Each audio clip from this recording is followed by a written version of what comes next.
Welcome to Gracefully Imperfect, a podcast for the all-encompassing Black man, the professional, the entrepreneur, the student, the family man, the father, and the everyday survivor. I am your host, Semantic 7. And on this journey together, we will discuss all things related to fatherhood and parenting, morality and ethics, striving to become mentally healthy, our role within our households and our family, health and fitness, and I dare not to forget, there will be a lot of sharing of our personal developmental stories that have shaped us to who we are today. So let's go on this journey together and center our consciousness, relax our mind, off we go to the depths below.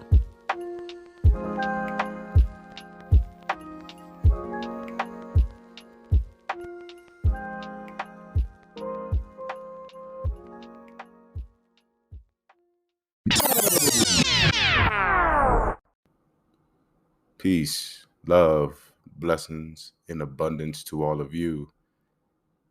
So grateful and so thankful to be back on this podcast, and I can't wait to share my experience, to share my voice, to share my talent, my insight, all of that to all of you. It has been 2 months.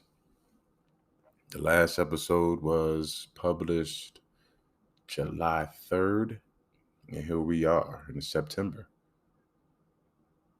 And those 2 months were illuminating. It was filled with a bunch of joy, happiness.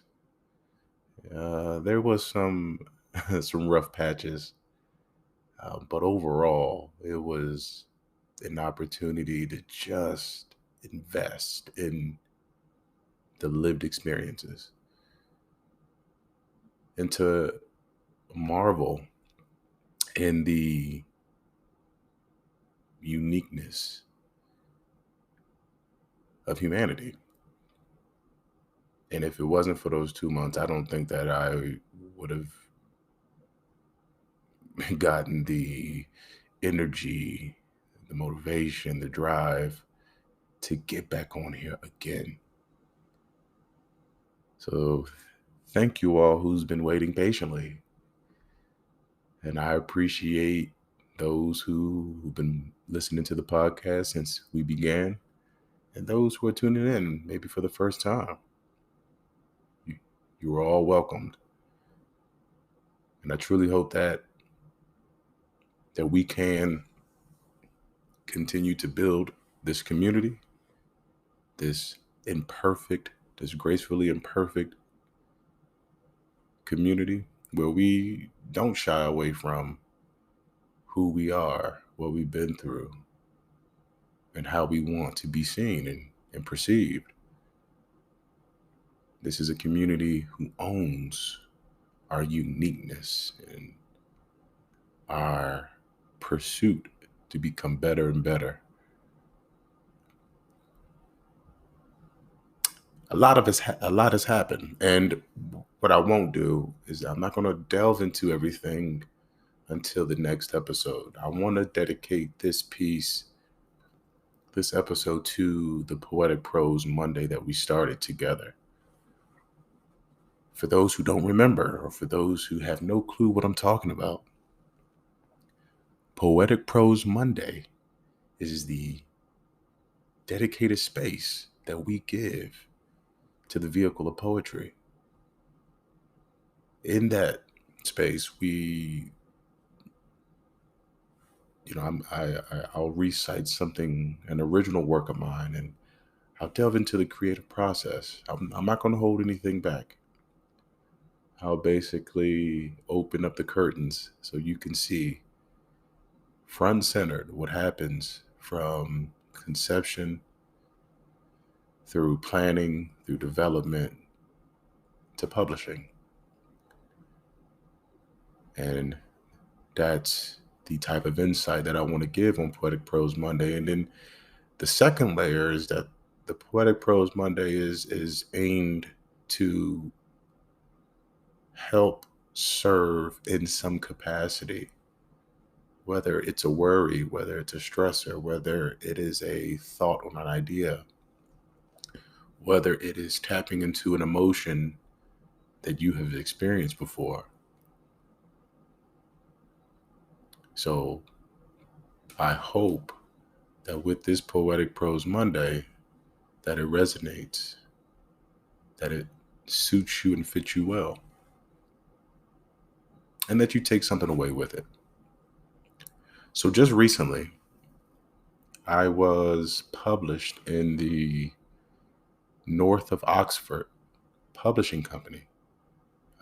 It's a publishing organization in Philadelphia, and I was published in their Pandemic of Violence 2 issue. The publication took place in August, so we're just about a month away from that, or a month ahead of that. And it was highlighting a crisis, hardship, some type of problematic event situation that they wanted poets to use their style of poetry to articulate that. And so I actually written something early this year that already parallels what they were asking for. And I want to share that with all of you.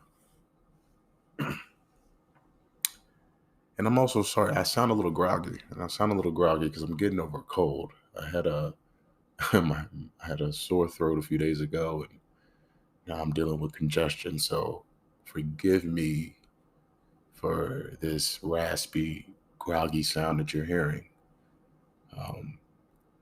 I do feel better. I do feel like 100%. So there's nothing to worry. But I can tell that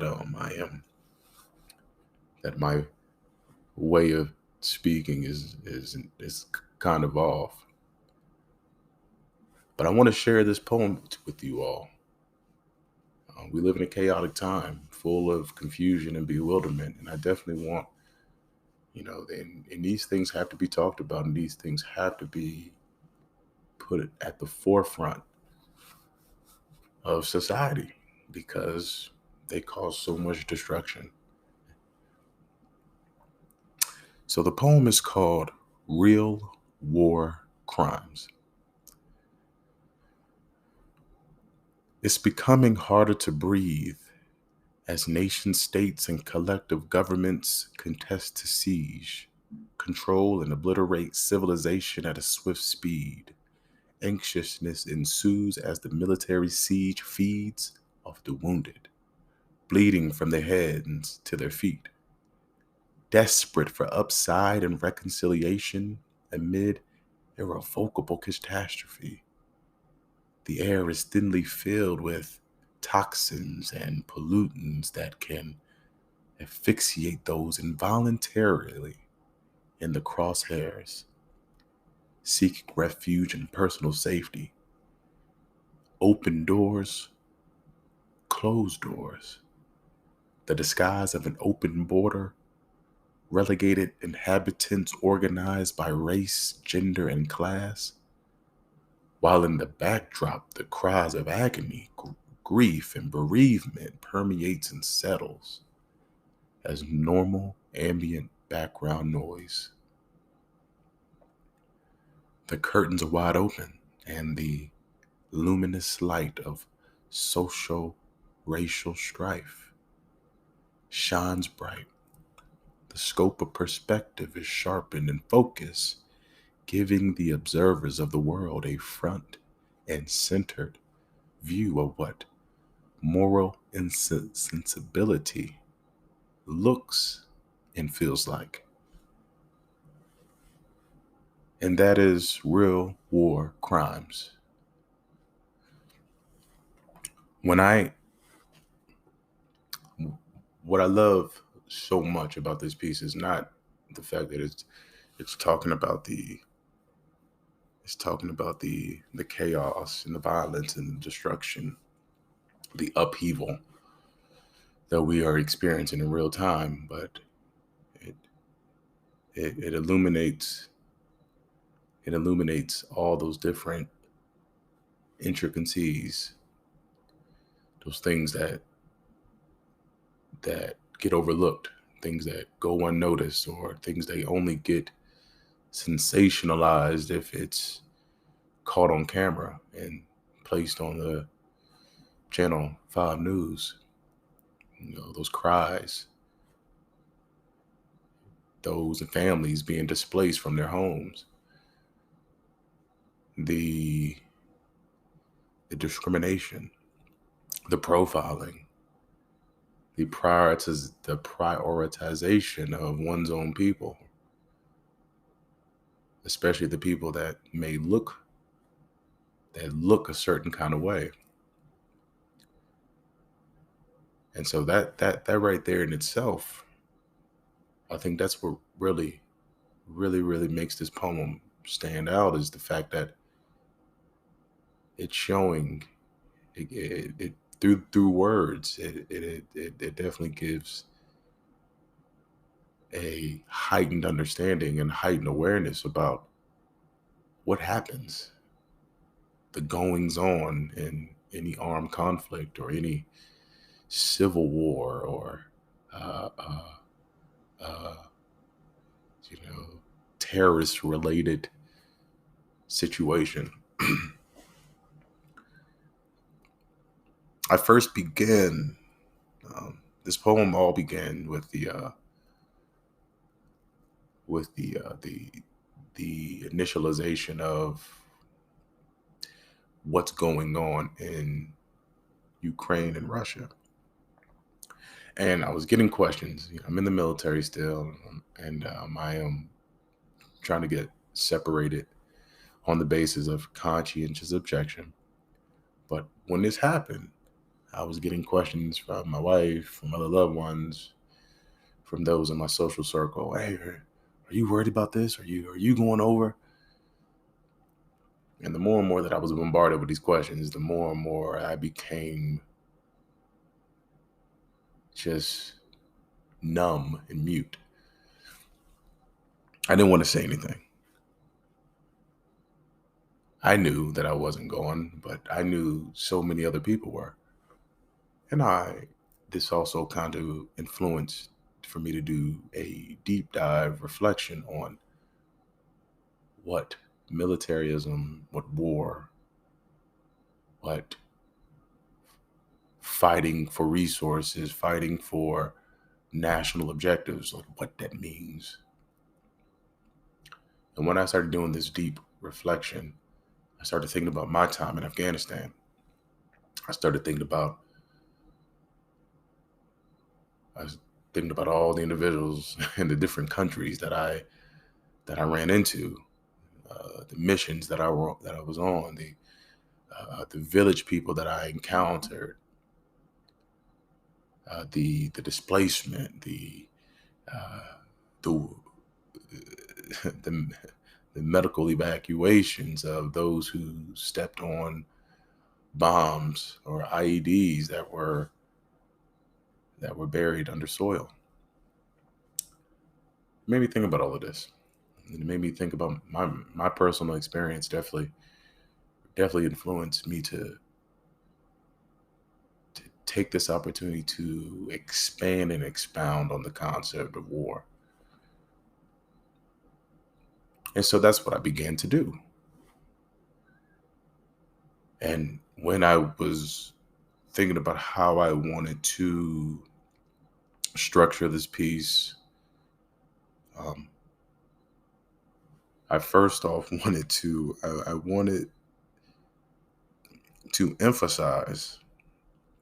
I wanted to emphasize, just just how systemic war is and how systemic the decision to invade or to execute a military incursion, just how deliberate and intentional that is. And so that's why the beginning became what it is now. When I say it's becoming harder to breathe as nation states and collective governments contest to siege, control, and obliterate civilization at a swift speed. It's all about resources. It's all about what you don't have or what you have limited access to, and how you want to have the vantage point. And getting that vantage point means that you have to conquer.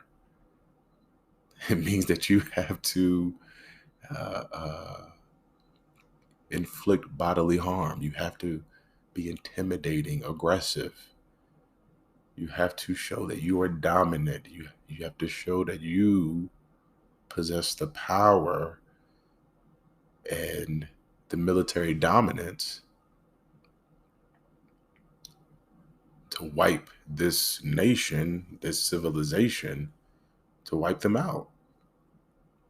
You have to show them that. That's what war is all about. It's fighting over resources, fighting over territory. It's fighting over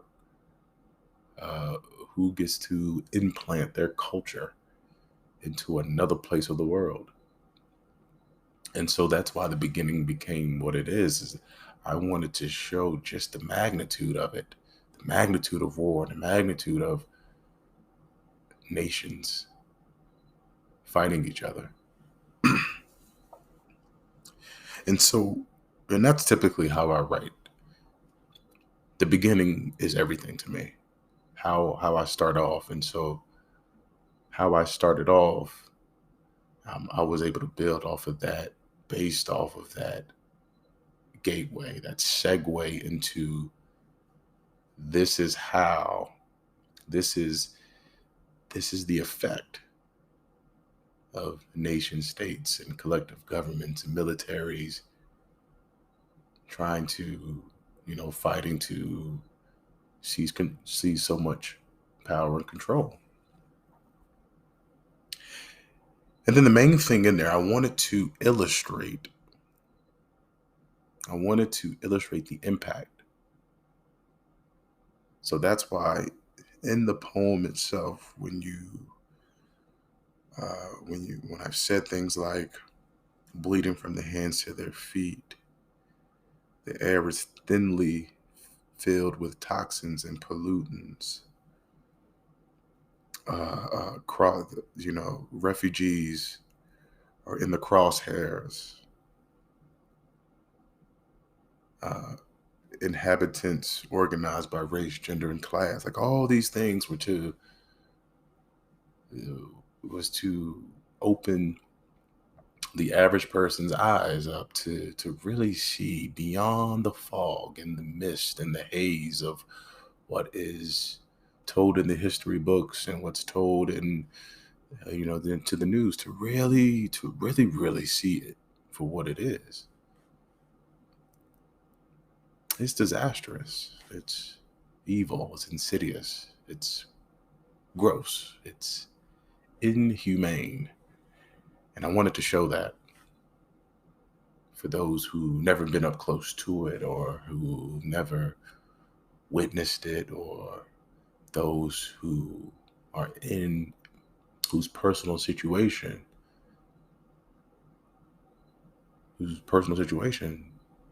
does not align with really seeing the other side of what's going on with different oppressed people. And so I wanted to show that. And so that's why that illustration was very, very paramount for this poem. Because with war, with military dominance, military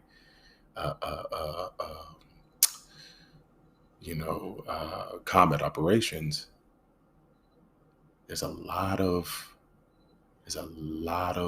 negative implications. Families lose family members. Families lose property and homes and life and their lifestyle. People lose the fabric of their traditions, rituals, culture, especially when you have infrastructures that represent their religion, represent historical meaning that become destroyed. All those things are a part of the essence of what makes a community, or makes an ethnicity, or what makes a group of people understand who they are and pass that knowledge on from generation to generation. And then when it came down to how I wanted to end it, I wanted to illustrate again that all of these things are happening so far away from us, but so close at the same time. And so that's why I segued from the illustration of the different negative effects on the people, and I segued into opening up the curtains, because they don't want you to see all this. National media does not want you to see this. Your history books do not want you to see this. Like, yeah, they'll talk about death toll. They'll talk about who's on the advance, who's involved, peace talks. But they won't talk about the very things that cause so much trauma, and the things that cause so much systemic pain. They won't talk about those things. And I wanted to talk about that, and I wanted to show that when you take those blinders off and you finally open up the curtains, like, all these things will be revealed. That's it.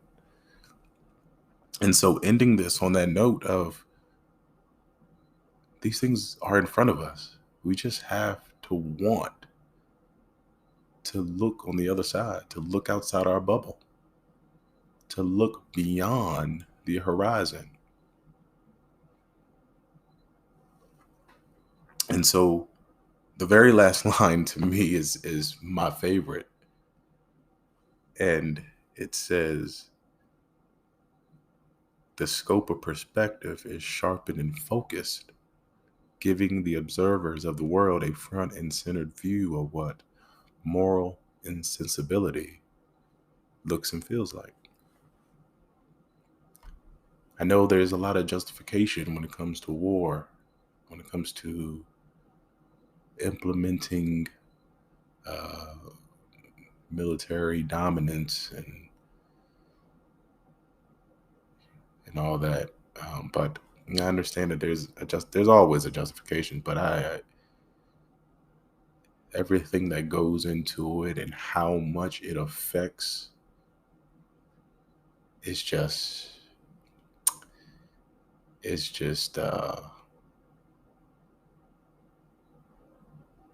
yeah, it's immoral.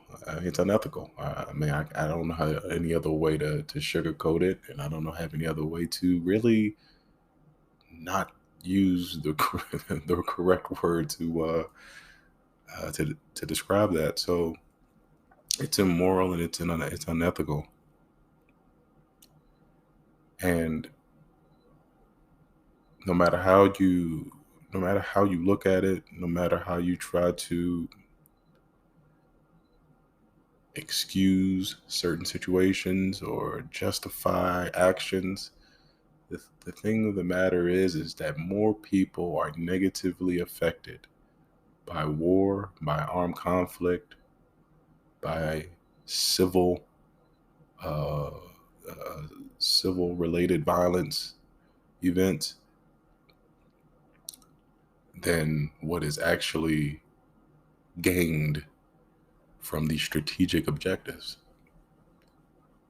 I'm going to say that again. More people are negatively impacted from these wars, from these conflicts, and these civil related violence situations than what is actually gained from those achieving strategic objectives.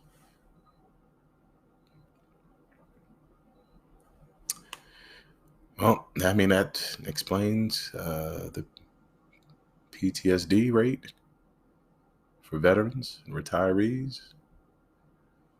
That explains refugees who come from different nations, different places of the world, where there's been civil war, civil strife, where there's been governments who have been discriminatory,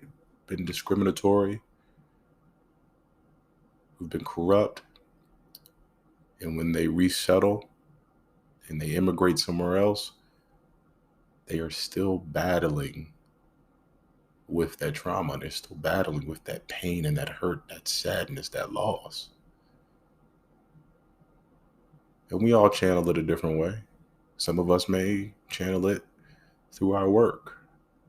Some of us may channel it through wanting to prosper in certain areas. Some of us turn to vices. It's a plethora of things that can happen, but the fact of the matter is that there is a trauma that's looming over their head. A trauma that could have been preventable.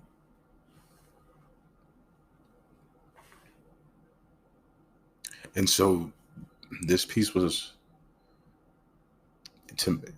personally, I believe this piece was necessary because not only because of the war between those two nations, but also because we've also been in war for the last 21 years.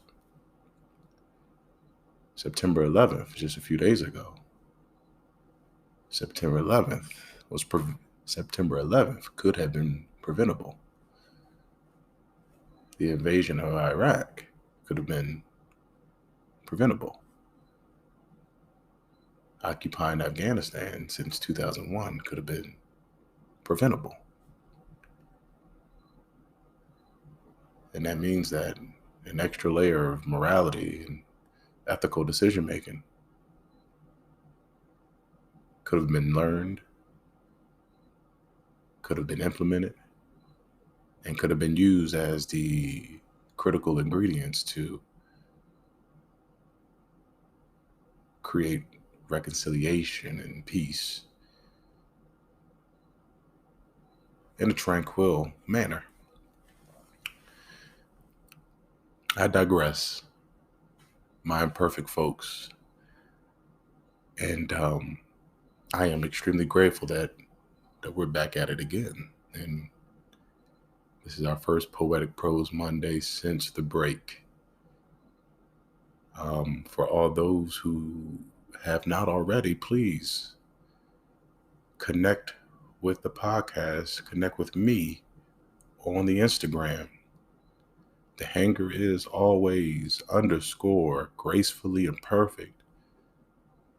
And in that, you'll also see in the bio, it has links to everything gracefully imperfect. Even my book that came out on June 19th called The Depths Below, full of poetry, full of storytelling, full of existential, humanistic themes that we all deal with and all share. And I also ask you to please go on to Spotify, Google, Apple Podcasts, follow this podcast. Send us a review. Tell us what you think. Before I let you all go, and I have not forgotten, I want to give you the quote of the day. And the quote of the day is, truth is on the side of the oppressed. Malcolm X. Y'all stay blessed. Y'all stay joyful. It's a crazy world out there, but you have what it takes to continue to do better with what you have available to, the knowledge that you possess, the information that you have access to. So keep on striving to be the best version of yourself. I'm so glad that we shared this space to be our most vulnerable and imperfect selves. And I can't wait for the next episode. Peace and love.